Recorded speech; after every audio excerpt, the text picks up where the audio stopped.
Estimados alumnos y alumnas, hoy vamos a comenzar con el segundo capítulo, Vía del reflejo acústico. Bueno, ¿cómo funciona y cómo se registra? Tal como sale en la imagen, vamos a tener aquí en este modelo, ¿verdad?, el oído izquierdo, donde está la cánula o la sonda, para lo que es el reflejo ipsilateral, y vamos a tener el fono para el oído derecho, para registrar el reflejo contralateral. Vamos a estimular con tonos puros en las frecuencias de 500, 1000, 2000 y 4000, entendiendo que en esta última frecuencia, en 4000, el reflejo se agota de una forma rápida. Por lo tanto, si aparece ausente, no nos va a entregar una información respecto a una patología, siempre y cuando los demás reflejos también estén presentes. Si están presentes, ¿verdad?, y el 4000 no está presente, no tendríamos grandes dificultades, ¿ya? Ahora, se inicia, tal como lo vemos aquí, entre los 70 decibeles en adelante, y el equipo va a ir aumentando de forma progresiva de 5 o de 10 decibeles hasta llegar a los 100 o 110 decibeles, que sería el máximo del equipo que tenemos aquí en la universidad, ¿ya? Ahora, esto depende de cada equipo y es de forma automática. Es decir, el reflejo acústico se va a desencadenar con sonidos intensos de 70 hasta 100 o 110 decibeles o al máximo del equipo, ¿ya? Como vemos aquí en el recuadro, tanto para el oído derecho como para el oído izquierdo, los reflejos acústicos en una persona, en un normoyente, tienen que estar presentes, tanto ipsi como contralateralmente. Obviamente nosotros tenemos que entender, y ya como lo han visto en ramos anteriores, hay estructuras anatómicas implicadas en este reflejo. Como bien lo demuestra aquí este dibujito, tenemos este círculo, ¿verdad?, que está haciendo referencia a nuestra cabeza, y tenemos aquí la cánula o la sonda por la cual vamos a registrar. El color nos indica el oído derecho, y solamente al estar la sonda ya sabemos que estamos evaluando el reflejo ipsilateral del oído derecho, como bien lo indica el recuadro. Tenemos la cánula va a enviar un sonido. Este sonido va a pasar por el conducto auditivo externo, llegando al oído medio con sus estructuras implicadas. La estructura que yo resalté aquí es el estribo con su correspondiente músculo estapedial, entendiendo que en esta porción se encuentra la cadena de huesecillos.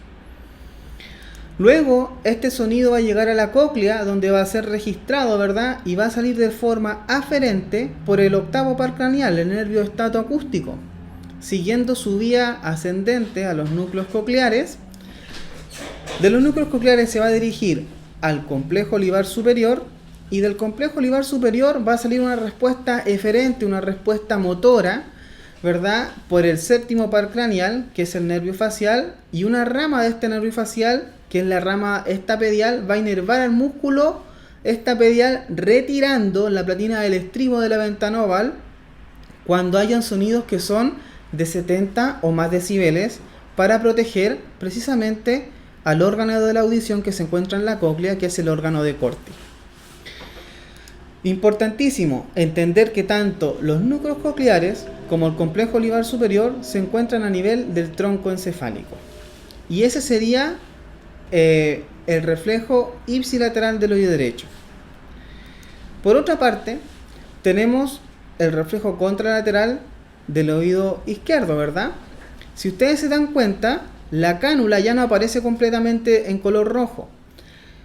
¿Y por qué no aparece en color rojo? Porque yo quiero que ustedes entiendan de que la cánula sigue en el oído derecho, pero para el registro del músculo contralateral.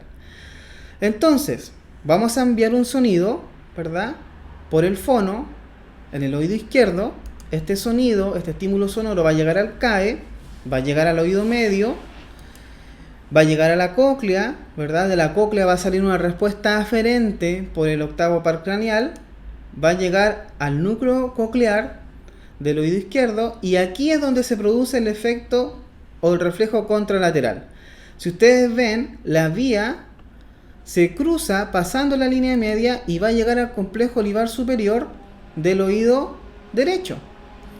Y aquí va a tener una respuesta por el séptimo par craneal, el nervio facial, produciendo una contracción del músculo estapedial retirando la platina del estribo. Como vemos aquí, el reflejo contralateral del oído izquierdo registrado en el oído derecho. Es decir, mando el estímulo por el fono, pasa a las estructuras implicadas tal como lo estoy indicando en la flecha y va a pasar la línea media llegando al complejo olivar superior, séptimo par craneal, y esta es una respuesta eferente, es decir, una respuesta motora. Y al haber contracción, al retirar la platina del estribo, va a ser captado por la sonda y podemos decir que el reflejo contralateral del oído izquierdo está presente. Vamos ahora, tal como lo indica el dibujo, el reflejo ipsilateral del oído izquierdo. Tenemos la cánula, el conducto auditivo externo, el oído medio con sus estructuras implicadas como ya les he mencionado anteriormente, recordando que esta tendría que ser la platina del estribo. Tenemos la cóclea, octavo par craneal, que sería el nervio estatoacústico, núcleos cocleares, complejo olivar superior a nivel del tronco encefálico, tal como lo menciona aquí, y una respuesta eferente por el séptimo par craneal con su rama del músculo estapedial. Lo que va a hacer es retirar la platina del estribo de la ventana oval, protegiendo al órgano de la audición que se encuentra en la cóclea, que sería el órgano de Corti. Tenemos ahora el reflejo contralateral. Si ustedes se dan cuenta, la cánula sigue con su borde azul porque no ha salido del oído izquierdo para poder tener el registro del reflejo contralateral. Reflejo contralateral del oído derecho registrado en el oído izquierdo.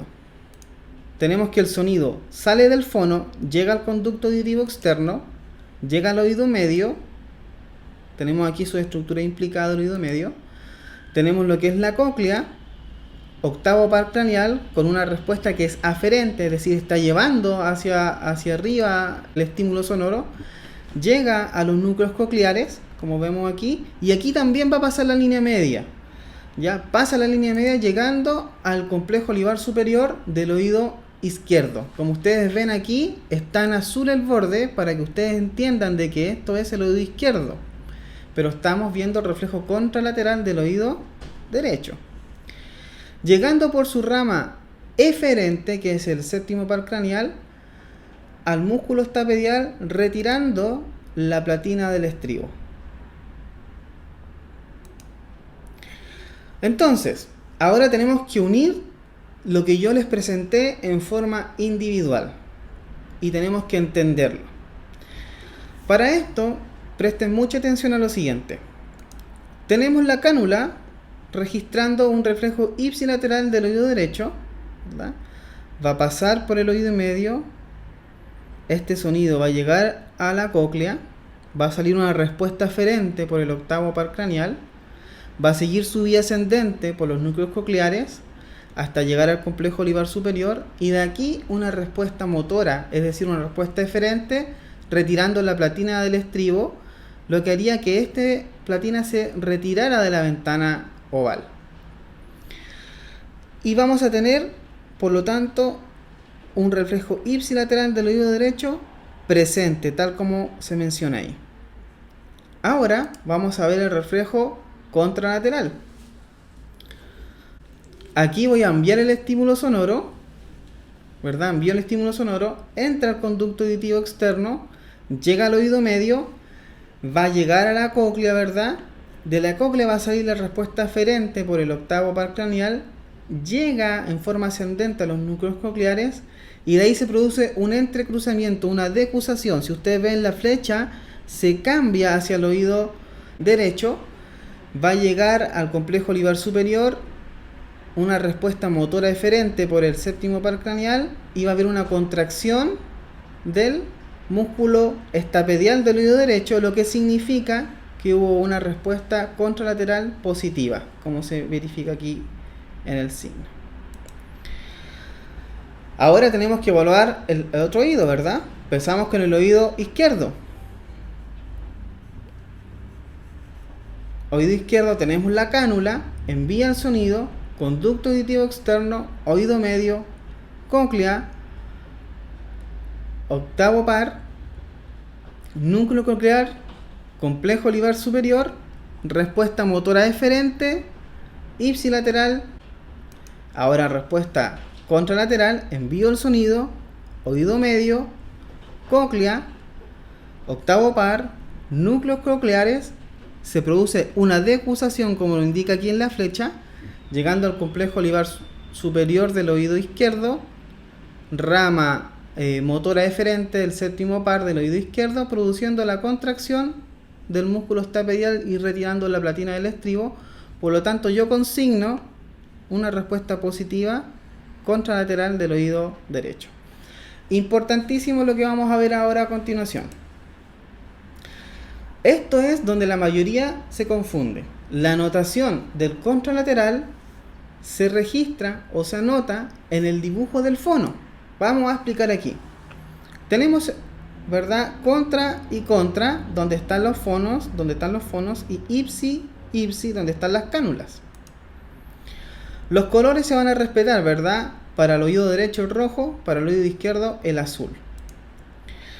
Tenemos que donde está el fono, si ustedes se dan cuenta, está en el lado derecho, contra del oído derecho, y aquí están las intensidades en las que se registró este reflejo. Y tenemos ipsi en el oído izquierdo, las intensidades donde se registró el reflejo y las frecuencias que se evalúan. Lo mismo para este lado de acá, donde vemos el contra del oído izquierdo, en la posición del oído izquierdo, y el ipsi del oído derecho en la posición del ipsi del oído derecho. No olviden que de 70 a 110 decibeles en este equipo se van a registrar los reflejos acústicos. Y depende del equipo. Si ustedes van a encontrarse en el futuro con otros equipos, pueden ser que estos valores aumenten o varíen un poco, ¿ya? Pero esto es una norma, ¿verdad? De los 70 hasta el máximo del equipo.